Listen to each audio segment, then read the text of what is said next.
Bonjour et bienvenue dans Amis, le podcast où tout le monde peut s'asseoir avec nous. Salut, moi c'est Marie et au lycée j'étais dans le club théâtre qui n'était pas un club où on faisait du théâtre mais un club où on allait voir des pièces de théâtre. Donc en termes de suicide social, j'y connais quelque chose. Et moi c'est Anaïs et Marie, je te trouve très fetch. Ah merci, c'est gentil. Aujourd'hui, on attaque une nouvelle saison d'Amis consacrée aux vilaines filles du grand écran. On a déjà parlé de vilaines filles dans notre livre, Petit éloge des anti-héroïnes de série. On va vraiment le caser à chaque épisode, c'est ça qui est bien. 14,50€ dans toutes les bonnes librairies.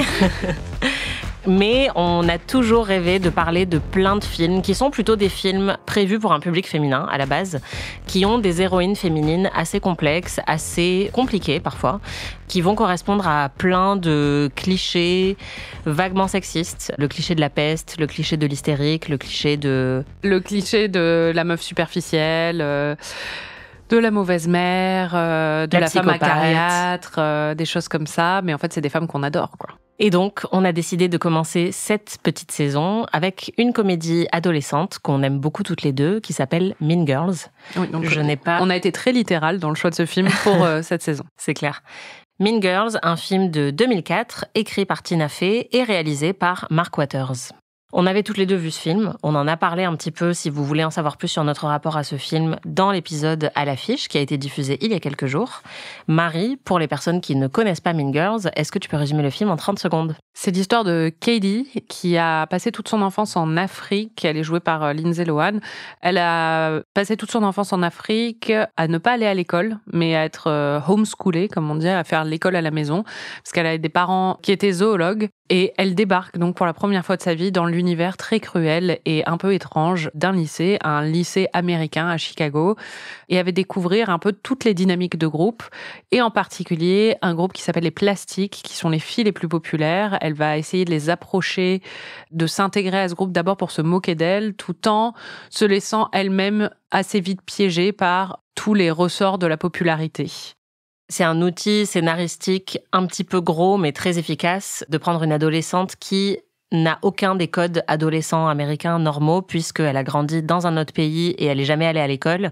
Et donc là, elle arrive, et en plus, avec des parents zoologues, il y a un parallèle qui est souvent fait, où elle va avoir un regard presque d'anthropologue sur les différentes cliques et les différentes mœurs du lycée. C'est une très bonne manière aussi pour un public français de découvrir beaucoup de rites du lycée américain. Apparemment, c'est assez réaliste. Ouais, si j'en crois tous mes collègues américains quand je vivais aux États-Unis, c'est un film qui est devenu cultissime à sa sortie. C'est marrant parce qu'on en a parlé plusieurs fois, aussi bien dans l'épisode à l'affiche qu'en regardant le film. C'est pas notre film pour ados préféré, ni à l'une ni à l'autre. Mais clairement, s'il est devenu culte, c'est déjà parce qu'il est bien écrit, il est drôle, et aussi parce que il parle intimement à toute une génération qui se reconnaît vraiment, vraiment beaucoup dedans.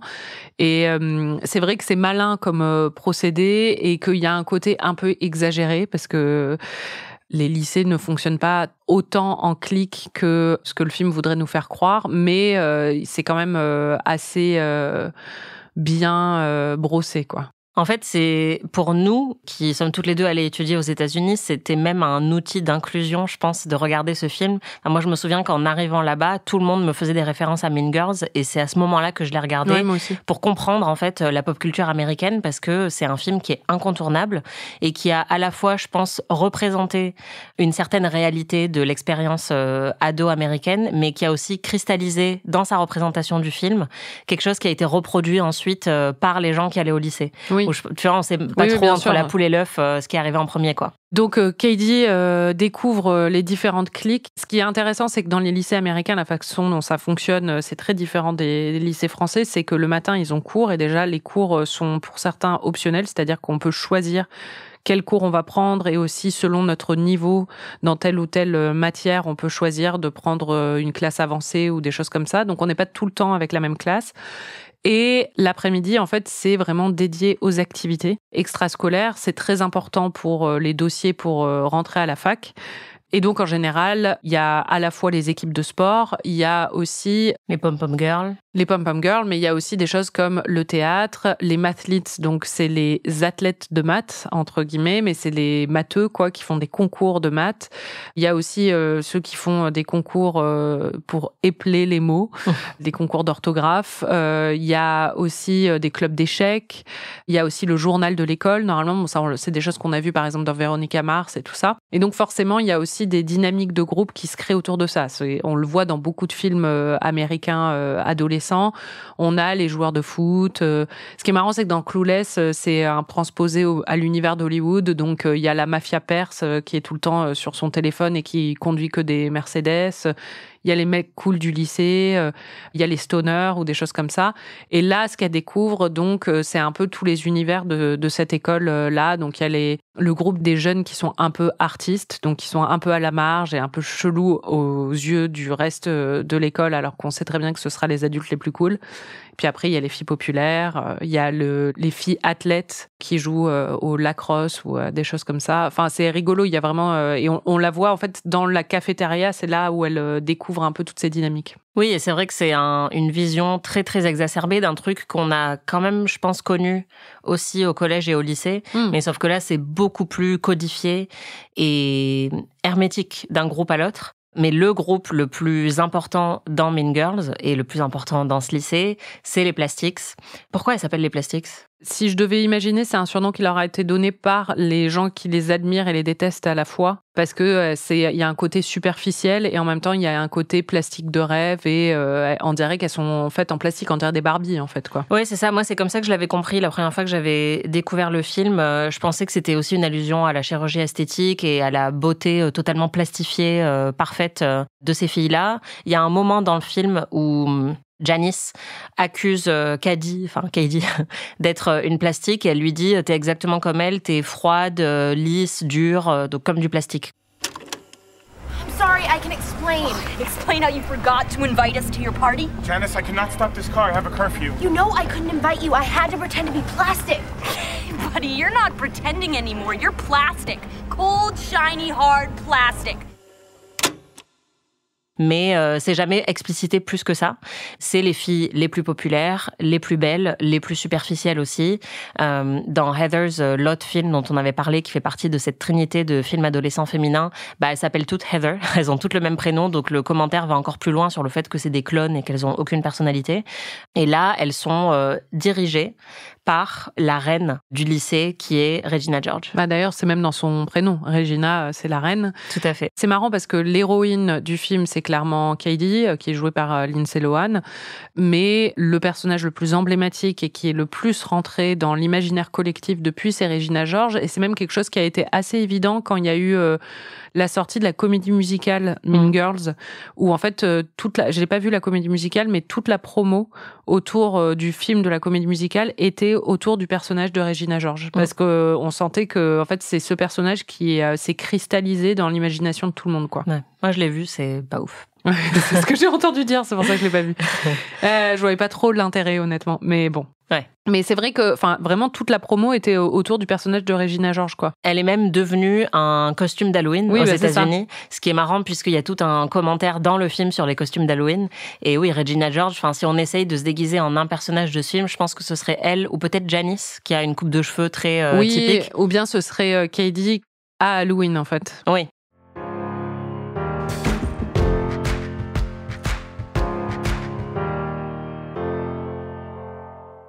Parmi les personnages principaux, tu l'as dit, il y a Cady qui est incarnée par Lindsay Lohan et qui est la jeune fille innocente qui découvre cet univers et qui va rapidement être pervertie. Il y a Regina George qui est la chef des Plastics. Tu la décrirais comment, Regina ? Regina qui est jouée par Rachel McAdams, qui avait, je crois, presque 30 ans au moment du tournage, donc c'était assez marrant à jouer une adolescente. C'est la poupée Barbie, en fait. C'est-à-dire que c'est la blonde platine qui est extrêmement jolie, qui est extrêmement méchante et manipulatrice. Il y a un côté un peu parfois où il faut vraiment suspendre son incrédulité parce que clairement elle est tellement cruelle et machiavélique Et tout le monde a l'air de tomber dans le panneau systématiquement de ces manigances, alors qu'elles sont assez évidentes. Donc bon, il y a un côté très caricatural quand même dans son personnage. Oui, après, il y a pas non plus beaucoup de gens qui vont dire qu'elle est gentille, par exemple, ou qu'elle est généreuse. Ouais. Alors que, par exemple, les Heathers dans Heathers, elles sont vraiment considérées comme des personnes altruistes à l'extérieur, alors que quand tu les vois, tu te dis, c'est pas possible, elles harcèlent vraiment tous les autres gens au lycée. Elle, clairement, elle harcèle les gens, mais on a plus l'impression que ça laisse indifférent la plupart des gens et que tout le monde a quand même envie de lui plaire. Et de lui ressembler. Ouais, de lui ressembler. Et c'est un personnage, qui est assez difficile à appréhender parce qu'il y a des moments où elle est atroce et où vraiment on la déteste tellement elle est atroce. Il y a des moments où sa méchanceté est très divertissante. Quand elle veut se venger d'un mec qui sort avec une fille dont elle n'approuve pas, elle appelle la mère de cette fille et elle se fait passer pour le planning familial et elle dit j'ai ces résultats, dites-lui de me rappeler très rapidement. Et c'est vrai que c'est hyper machiavélique et c'est atroce, mais c'est très très marrant quand elle le fait.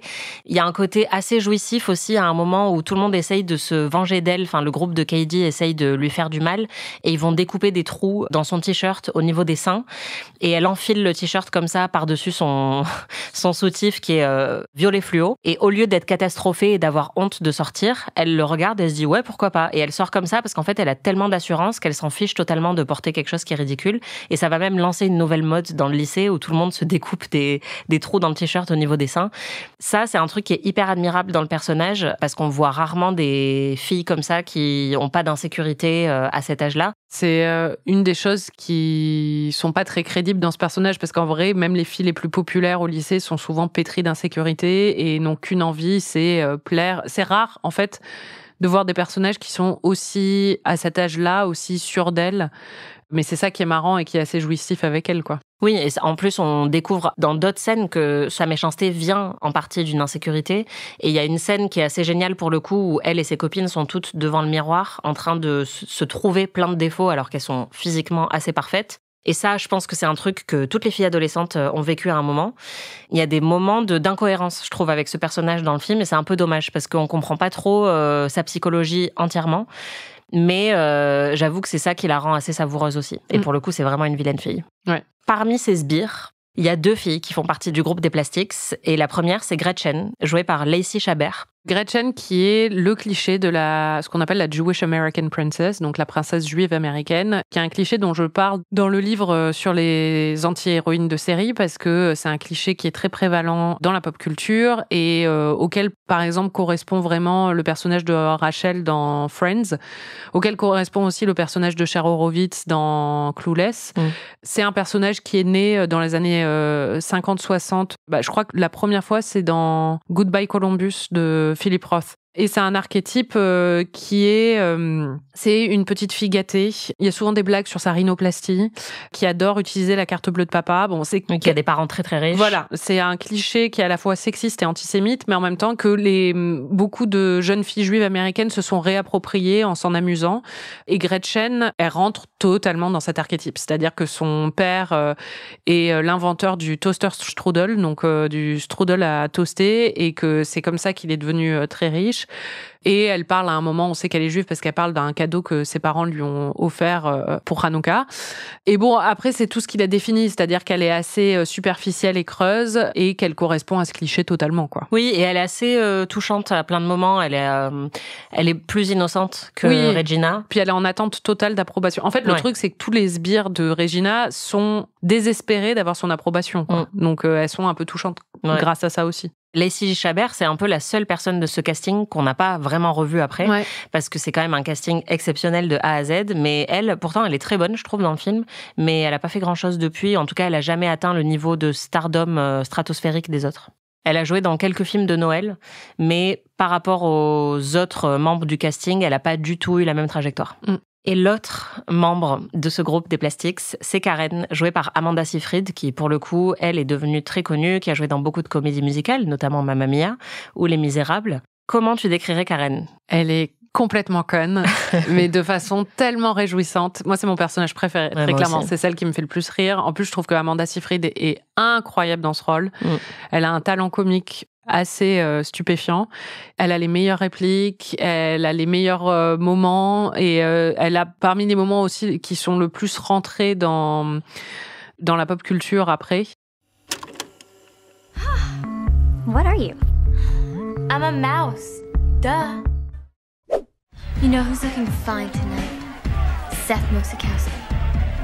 Okay, you did not just say that. What? He's a good kisser. He's your cousin. Yeah, but he's my first cousin. Right. You're not stupid, Karen. No, I am actually. I'm failing almost everything. Well, there must be something you're good at. I can put my whole fist in my mouth. Wanna see? No, that's okay. Anything else? I'm kind of psychic. I have a fifth sense. My breasts can always tell when it's gonna rain. I can't go out. I'm sick. Boo, you whore.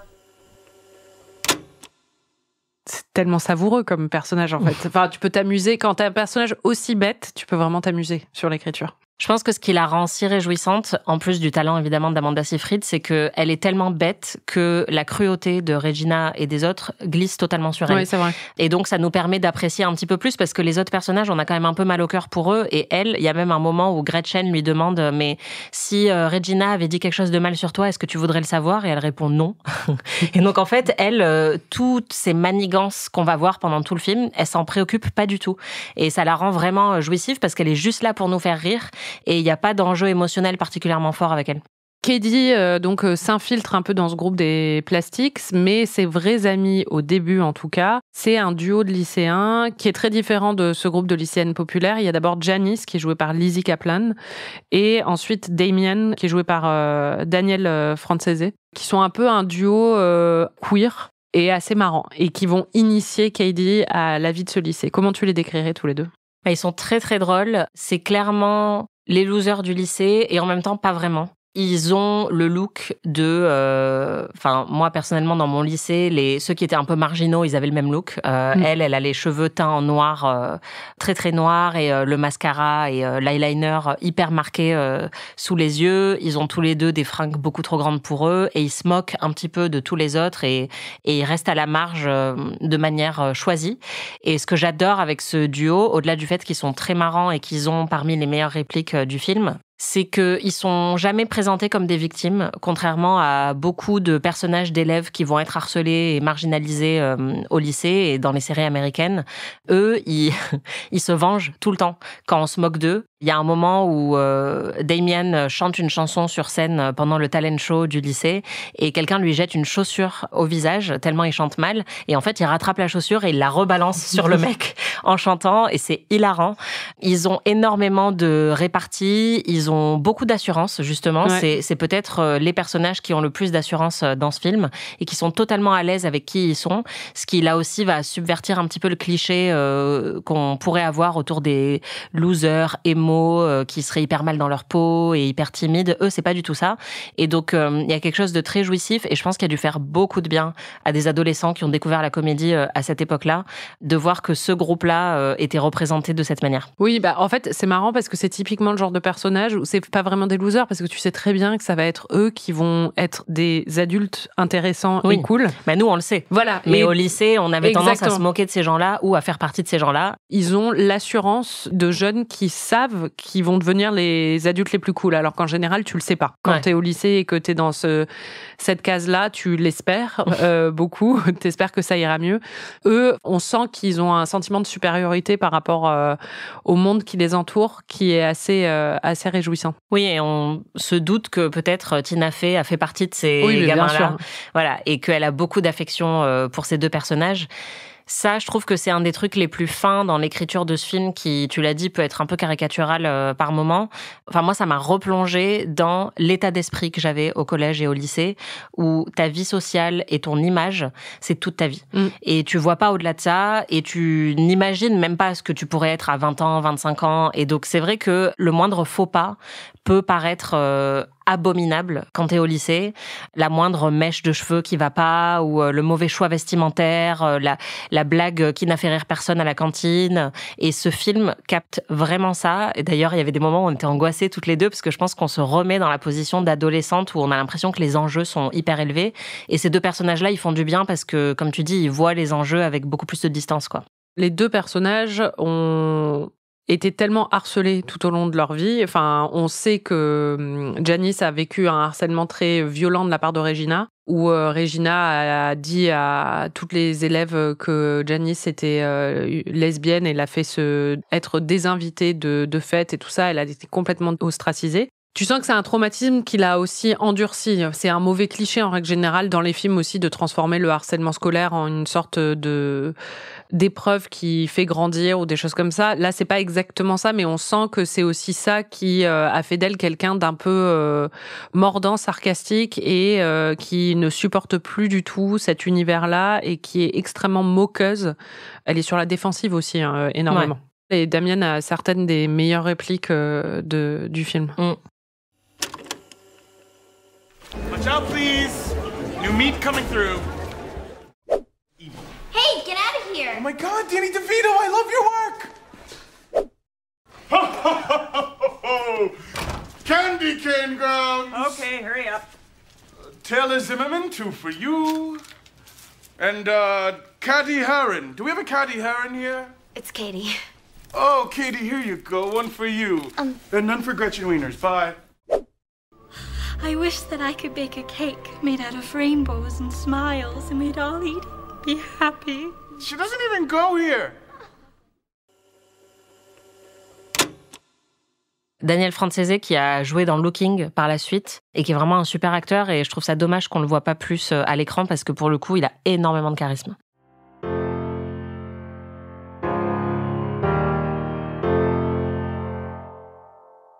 La scénariste du film, Tina Fey, on la retrouve aussi au casting. Elle joue la prof de Katie, qui est prof de maths, c'est ça ? Ouais. Comment tu la décrirais ? C'est l'adulte sympa, qui est vraiment compréhensive et qui observe un peu toutes les dynamiques de ces adolescentes avec un regard assez distancié, objectif et en même temps un peu désolé de les voir se livrer à ce genre de pratiques un peu ridicules. C'est Tina Fey, en fait, qui joue son propre rôle. Hein. Tina Fey qui...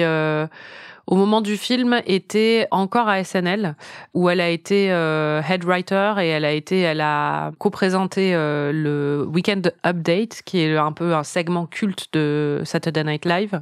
Et Mean Girls, ça a un peu fini de lui donner un statut culte. Ouais. Parce que c'est quelqu'un qui vraiment, pendant toute une génération, entre SNL, Mean Girls et après la série 30 Rock qu'elle a fait après, on fait d'elle vraiment la grande prêtresse de l'humour américain à ce moment-là. Ça a un peu baissé en gamme depuis, je dirais. Oui. Mais à ce moment-là, elle est vraiment au top de son niveau. Et c'est vrai que c'est pas la meilleure actrice en général, mais elle est bonne. Hein. Mais du coup, là, elle joue toujours un peu son propre rôle et c'est le cas aussi. Oui, elle a un côté un peu cynique et c'est un type d'humour très particulier, on y reviendra peut-être, mais c'est un humour qui est peut-être un peu mal vieilli, je trouve, sur certains aspects.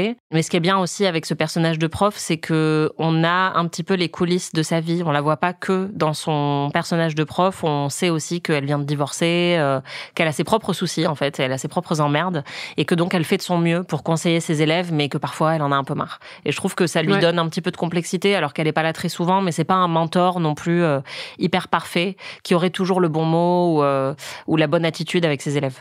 Faut aussi parler rapidement de Aaron Samuels, qui est joué par Jonathan Bennett. Katie tombe amoureuse de lui au premier regard, parce qu'il est BG. Et évidemment, c'est l'ex de Regina, donc il va y avoir une grosse rivalité entre les deux femmes sur ce mec qui, au final, est aussi intéressant qu'une tranche de pain de mie pas grillée, mais qui est gentil en vrai et assez intelligent, et il a assez de recul sur les dynamiques de lycée. C'est ce que je me suis dit en regardant le film, c'est qu'au final, je trouve ça un peu cruel vis-à-vis des filles, parce que c'est vraiment Mean Girls, quoi. C'est les filles qui sont les plus cruelles et les plus horribles dans cette quête de popularité, dans ces moqueries, alors que les garçons ont tendance à être un peu joueurs, mais sans être forcément cruel, et lui il est carrément gentil et on comprend que c'est un mec bien, quoi. Ouais. Ce qui, dans la réalité, honnêtement, les mecs sont très harcelants, donc je trouve ça un peu facile et même un poil sexiste, mais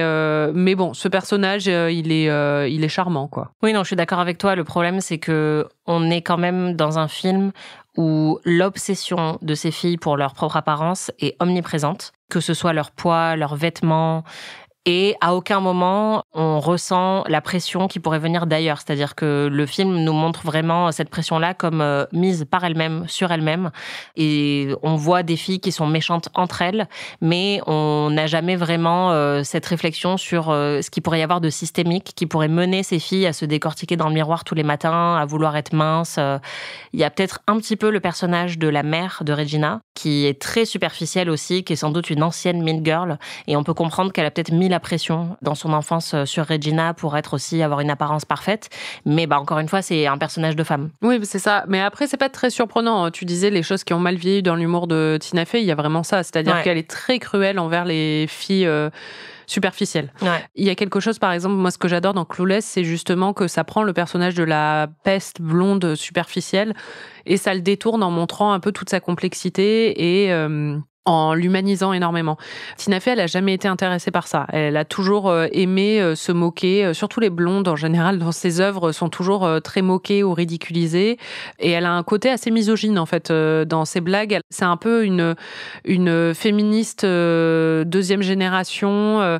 Pour elle, pour être féministe, enfin, en tout cas, c'est ce qu'on ressent dans ses blagues. Il faut porter des pantalons. Il faut rejeter la féminité. Voilà, exactement. Il faut pas se maquiller. Et donc, les filles qui ont tendance à baigner dans la féminité ou à se complaire dans une forme de superficialité, comme peut le faire par exemple Mindy Kaling dans ses rôles ou dans les choses qu'elle a écrites.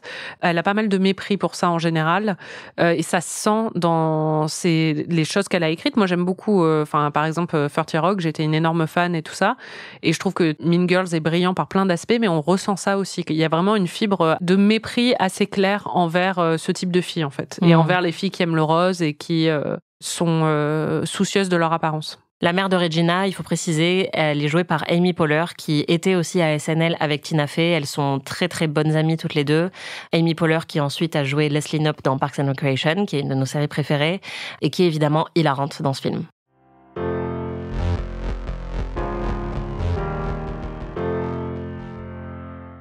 En voyant ce film, à ton avis, t'aurais appartenu à quel groupe de ce lycée ? Moi, ceux avec lesquels je m'identifie le plus, et c'est pas parce que c'est les plus cool ou quoi que ce soit, mais c'était un peu...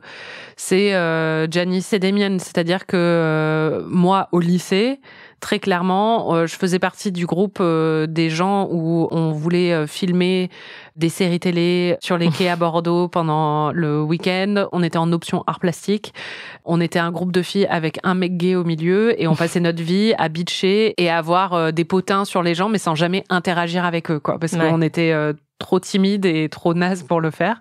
On n'était jamais invités aux soirées. On n'avait pas de vie sociale très active. Ça se limitait à ce groupe-là. Mais on s'amusait beaucoup et on riait beaucoup un peu des dynamiques dans le lycée. Donc je me reconnais vraiment beaucoup dans les dynamiques de Janice et Damien. Moi, j'ai pas du tout le souvenir de clics hyper marqués au lycée. Enfin, pour moi, ça me rappelle vachement plus le collège quand je regarde Mean Girls, même si les âges correspondent pas forcément. Mais pour moi, il y avait vraiment ça au collège et au lycée. Moi, clairement, je pense que je faisais pas partie des plus populaires, mais j'étais dans un lycée littéraire globalement, donc tout le monde était à peu près. Enfin, c'était plus un spectre de Damian et Janice. Moi aussi, très clairement, j'étais en terminale L, tu vois. Ouais, c'était pareil. Mais après, moi, il y avait quand même des... Enfin, nous, il y avait 2 cool girls ou 3, tu vois, mais nous, il y avait pas un groupe, suffisamment pour que ce soit fashion. Une clique, quoi. Ouais. Ah oui, c'est vrai qu'il y avait les fashion. Ouais, c'est ça. Il y avait les fashion et c'était les mecs à mèches qui étaient vraiment populaires et il y avait les filles qui gravitaient autour d'eux. Il y avait quand même des petites dynamiques autour de ça, quoi. Non, c'est vrai qu'il y avait les fashion, mais... Il y avait les skaters aussi. Ouais. Il y avait toujours... j'ai l'impression que dans tous les lycées, il y avait le couple de lesbiennes out. Enfin, les seules 2 filles qui l'étaient de tout le lycée, quoi. Mais du coup, ça fascinait un peu tout le monde. Non, nous, il y avait les fashion, il y avait les gothiques. Il y avait les stoners aussi. Enfin, moi, il y en avait un. Moi, c'était tout mon lycée. Oui, t'étais à Toulouse en L, j'ai envie de te dire. Moi, il y en avait un dans ma classe, il avait une dread, et il était blanc, évidemment. Ouais. Et il avait un bonnet en laine, et il avait fait un trou dans son bonnet en laine pour faire passer sa dread. Trop drôle. Bah, lui, tu vois, j'aurais eu un crush sur lui. Ah, mais sûr. Moi, j'avais un crush sur lui, il était hyper beau. Moi, tous les mecs qui avaient des dreads et qui étaient blancs, je les trouvais mignons, qui faisaient du skate, tu vois, genre vraiment catastrophique. Et il y avait les gothiques, souvent, qui étaient un peu à l'écart, bizarre et qui ressemblait le plus à Janice et Damien, mais qui n'avait pas du tout l'exubérance de Janice et Damien généralement. Mais oui, c'était beaucoup moins marqué, alors que par contre, au collège... Ah oui, mais au collège, je me souviens qu'il n'y avait aucune mixité entre les groupes. Enfin, c'était très difficile de passer d'un groupe à l'autre ou d'interagir avec des gens qui n'étaient pas dans ton groupe.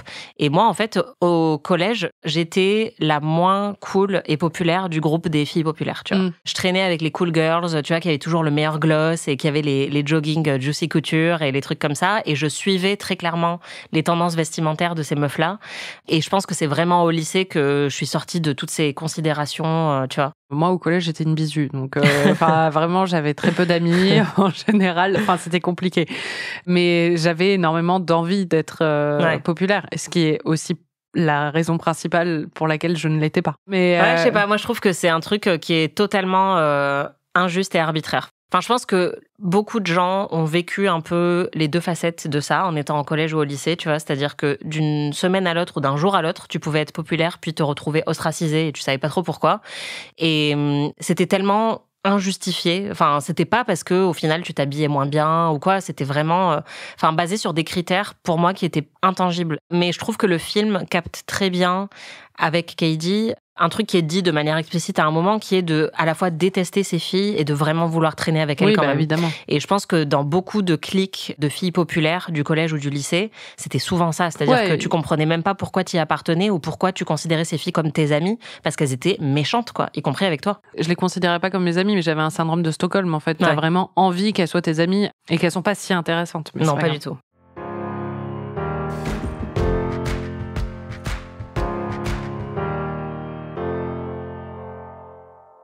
On découvre à un moment, dans une scène culte, que les Plastics ont plein de règles. Donc, Cady va s'asseoir à la cantine avec ses 3 filles et Gretchen va lui expliquer un peu toutes les règles, notamment le fait qu'il faut porter du rose le mercredi, qu'on a le droit à la queue de cheval qu'une fois par semaine. Ce serait quoi tes règles à toi? Il y en a une à laquelle j'ai pensé. Si j'étais vraiment la leader d'un groupe de peste, j'interdirais le crayon à lèvres qui dépasse les lèvres. La mode des rouges à lèvres qui dépasse le haut de la lèvre. Là, c'est horrible. Les gens qui font ça, arrêtez de faire ça. C'est vraiment ça me rend folle. Je ne comprends pas ce truc. C'est ridicule. Enfin, on voit que c'est pas vos lèvres. Pourquoi vous faites ça? Bref, ça serait ma règle numéro 1. Ce serait quoi ta règle numéro 1? Moi, je pense que j'interdirais les strings parce que franchement, j'ai beaucoup souffert de la mode des strings. Ouais, mais aujourd'hui, c'est plus trop à la mode. Non, mais aujourd'hui, je suis plus au lycée, tu vois. Non, c'est vrai. Je m'en fous. Mais en tout cas, je me souviens que, surtout au collège, encore une fois, au collège, vraiment, quand on se changeait pour les cours de PS, il fallait montrer que t'avais un string, quoi. Moi, je dirais, le mercredi, on porte pas du rose, mais cours d'autodéfense, obligatoire pour toutes les filles. Et le jeudi, on occupe entièrement la cour de récré, puisqu'il y avait aussi cette dynamique quand même où c'était les mecs qui étaient au centre de la cour de récré, qui jouaient au foot, etc. Et les meufs qui rasent les murs et qui font des tours de cours. Ouais, plus au collège qu'au lycée. Ouais. Enfin, nous, au lycée, plus personne joue au foot. Oui, non, nous, au lycée, tout le monde fumait des joints à l'extérieur du lycée, quoi. Les gens restaient même pas à l'intérieur du lycée pendant la récré, mais oui, il y avait un vrai truc d'occupation de l'espace. Il y a des géographes de l'espace, des spécialistes qui justement sont... On en avait interviewé une pour le HuffPost, mais qui essaie de réorganiser les cours de récré pour les rendre plus équitables entre hommes et femmes et justement pour que les filles occupent un peu plus l'espace au milieu de la cour, quoi. Il y a aussi un moment très très drôle dans le film qui est le passage sur Halloween. In Girl World, Halloween is the one night a year when a girl can dress like a total slut and no other girls can say anything about it. The hardcore girls just wear lingerie and some form of animal ears. Doesn't she look great, honey? Unfortunately, no one told me about the slut rule, so I showed up like this. Cady, qui observe tous les rites un peu du lycée, nous apprend en voix off que dans le monde des filles, Halloween, c'est juste une excuse pour pouvoir s'habiller de la manière la plus sexy possible et qu'on puisse rien nous dire et qu'on puisse pas nous traiter de salope. Ce qui est totalement vrai aux États-Unis. C'est-à-dire que quand tu sors à Halloween, il y a que des costumes sexy de tout et n'importe quoi. Genre, tu peux être un arbre sexy, tu peux être une souris sexy. sexy. Ouais, voilà. Est-ce que t'as déjà fait ça, toi? Absolument pas. Moi, mes costumes d'Halloween, vraiment, quand j'avais pas compris, en fait, le message, c'était avant que je vois Mean Girls. Je me souviens, j'avais fait un... T'étais comme Katie, tu t'es juste déguisée, quoi. Exactement, parce que oui, dans le film, donc Katie vient, elle a pas compris comment ça fonctionnait parce qu'elle est un peu innocente, et elle vient déguisée en mariée zombie avec des fausses dents, et elle a l'air très repoussante, alors que toutes les autres sont littéralement en porte-jartel et bustier en satin, mais elles ont mis des petites oreilles de lapin ou des petites oreilles de souris. Ouais. Et c'est là où, justement, le personnage d'Amanda Seyfried, quand on lui demande ce qu'elle est, elle pointe ses oreilles de souris et elle fait « I'm a mouse, duh !» C'est très drôle, mais moi, du coup, ma première année aux États-Unis où j'étais sur un campus américain dans l'État de Washington, j'avais pas reçu le mémo et donc j'avais convaincu toutes les autres étudiantes étrangères de se déguiser en Teletubbies et on avait vraiment fait des gros trucs en carton qu'on avait peints et on s'était mis des énormes sweatshirts dessous avec des coussins. Du coup, on avait hyper chaud. Bah ouais, ce qui était trop bien parce qu'en plus, on était sur un campus où il faisait très froid et c'est le 31 octobre, donc il fait froid, quoi. Puis après, on s'était fait des serre-têtes et tout. On était les Teletubbies, quoi. Donc, anti-sexy, vraiment. Le seul costume, je pense, un poil sexy que j'ai mis, mais c'était pas vraiment sexy, mais je me suis déguisée en Fran Fine. Mais ça, c'était il y a 2 ans. En France, Fran Fine, une nounou d'enfer, et c'était juste pioché dans ma garde-robe. Donc, voilà. Mais c'était très sexy. Merci. Toi, tu l'as déjà fait ? Oui. Moi, je ne rate jamais une occasion d'être sexy. Et je pense que tous mes déguisements d'Halloween ont été sexy, quelque chose ou autre chose. À partir de cet âge-là, je pense à partir du lycée, mais surtout quand je suis arrivée aux États-Unis, j'ai été déguisée en sexy prisonnière. Donc, j'avais une tenue de prisonnier de ces genres rayés, noir et blanc, en mode mini-short et des menottes et tout. Mais genre, j'étais hyper tartinée de maquillage, voilà. Il y a 2 ans aussi, j'avais juste mis une combinaison noire hyper moulante et j'avais fait genre que c'était un déguisement hyper cool, mais c'était juste parce que je voulais être sexy. Donc oui, moi j'adore cette règle. C'est ma règle préférée sur les États-Unis. C'est le fait de pouvoir s'habiller sexy à Halloween et qu'on puisse pas nous traiter de salopes. Dans le film, ils disent pas s'habiller sexy, c'est s'habiller comme des salopes complètes. Oui, et que personne ne puisse rien nous dire. C'était quoi le truc le plus chelou ou random de ton collège ou de ton lycée ? De mon lycée, c'était qu'on avait le droit de fumer à l'intérieur. Et du coup, j'adorais raconter ça aux Américains parce qu'ils étaient un peu choqués. Mais c'est parce que les riverains autour du lycée en avaient marre de nous voir sur la route. Il n'y avait pas d'espace aménagé. Et du coup, pour la sécurité des lycéens, ils avaient créé un espace fumeur dans la cour de récré. Sauf que, évidemment, l'espace fumeur était partout. Et donc, tout le monde fumait dans la cour de récré, quoi. Ah ouais, ça, c'est très français. Ouais. Et on avait aussi un mec qui venait vendre à la récré de 10h au lycée un boulanger qui venait vendre, il avait une panière de chocolatine. Ouais. Nous, on avait ça au collège. Et du coup, on était chacun avec notre clope et notre chocolatine. Ça faisait vraiment, quand je racontais ça aux Américains, après, ils étaient morts de rire. Ah ouais, moi, ça au collège, je me souviens que c'était toujours un grand jour quand il y avait le mec qui venait vendre nous, c'était tous les jours. Hein. Il y a des trucs bizarres, toi, dans ton lycée ? Dans mon lycée, non, mais au collège, à la cantine, on avait un distributeur de lait. Du lait à la vanille et du lait à la fraise. Et à chaque fois que j'ai raconté ça aux gens, ils m'ont toujours dit que c'était bizarre. Ouais. Et moi, j'étais accro à ça, du coup. J'étais accro au lait à la vanille. C'était trop bon. Ouais, j'imagine. J'aurais été accro aussi.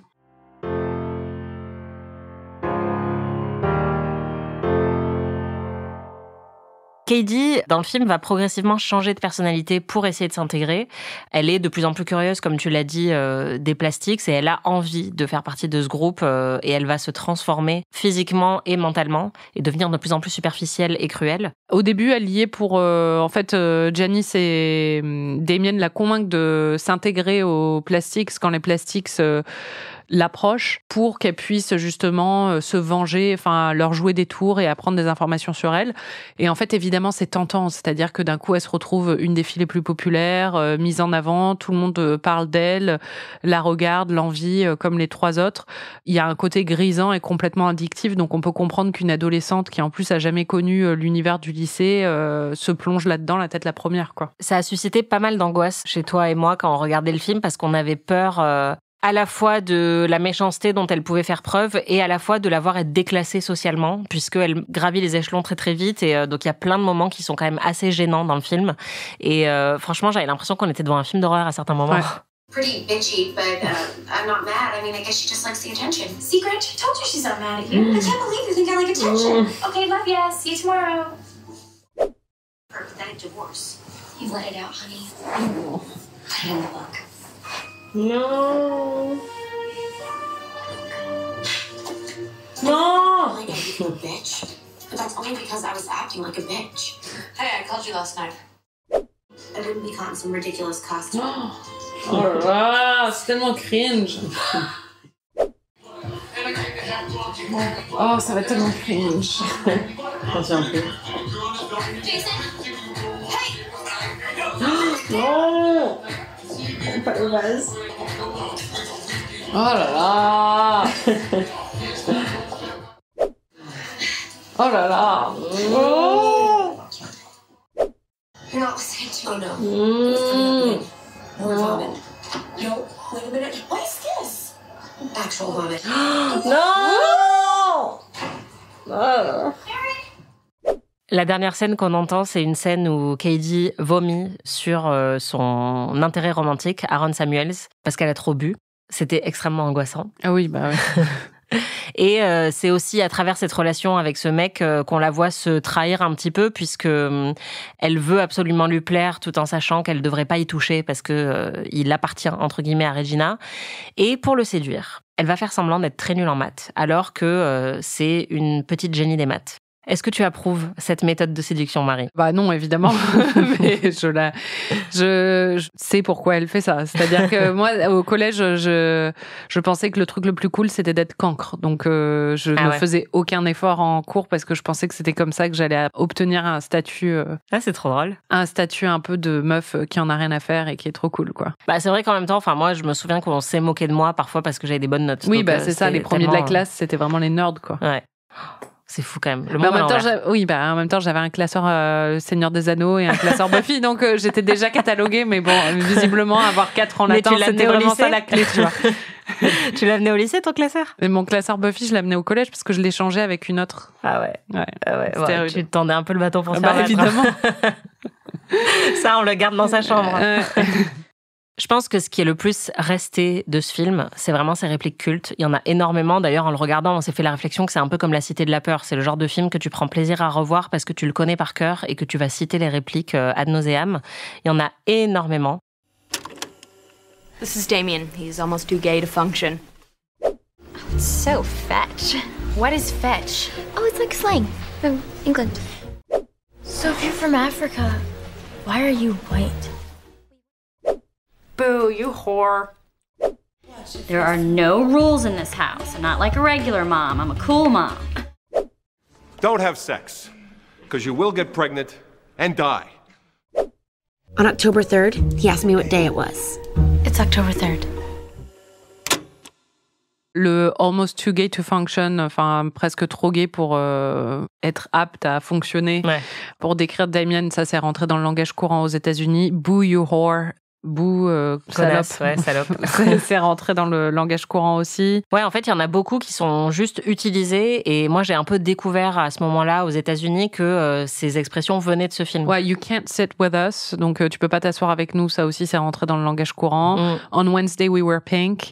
Il y a aussi celle où c'est genre... tu sais, là où elle lui demande la date à Aaron Samuels. Ah oui. Et du coup, maintenant, à chaque fois... C'est le 3 octobre, je crois. Ouais, c'est ça.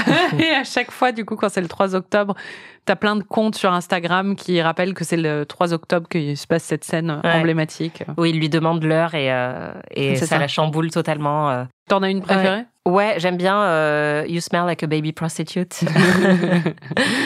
Tu sens comme un bébé prostitué. Mais je pense que Stop trying to make fetch happen, c'est peut-être le truc que j'avais le plus entendu avant de voir le film et qui est vachement resté maintenant dans le langage courant, enfin que les gens aiment bien reprendre.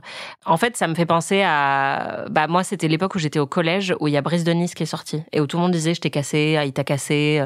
Et c'est un peu pareil, quoi. C'est un film qui a totalement lancé toute une vague d'argot pour les jeunes à l'époque. Maintenant, c'est totalement ringard de dire « je t'ai cassé », mais à l'époque, c'était vraiment stylé.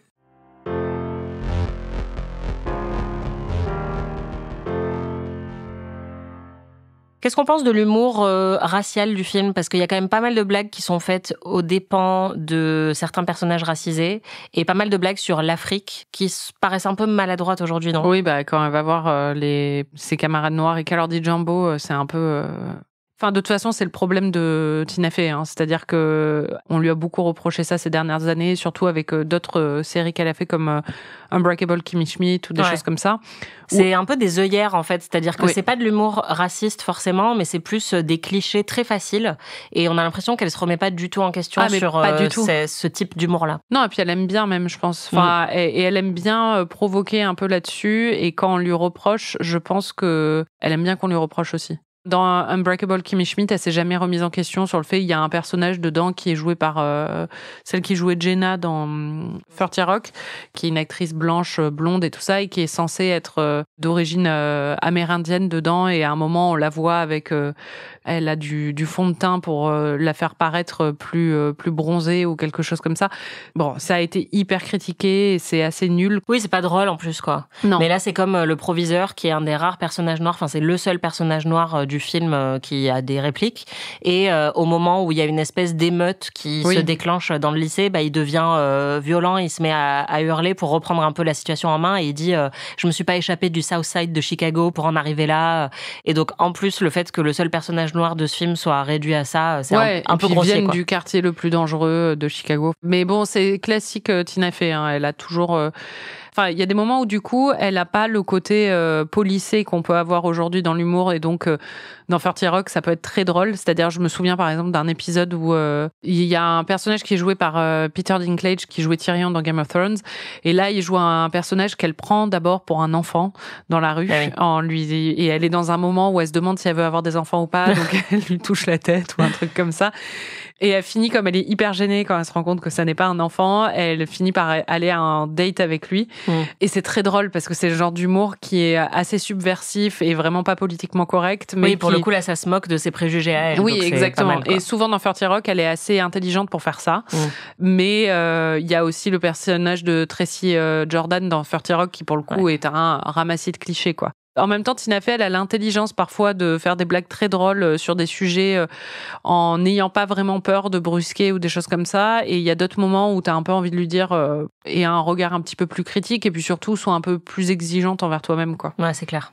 Un des trucs les plus gênants du film, c'est la comparaison entre les animaux de la jungle et l'univers du lycée, même si on comprend très bien pourquoi elle a choisi de faire ce parallèle. Il y a des moments où elle rend ça très littéral, puisqu'elle imagine les personnages en train de se battre et elle met des bruits d'animaux de la jungle. Et on était toutes les deux un peu gênées.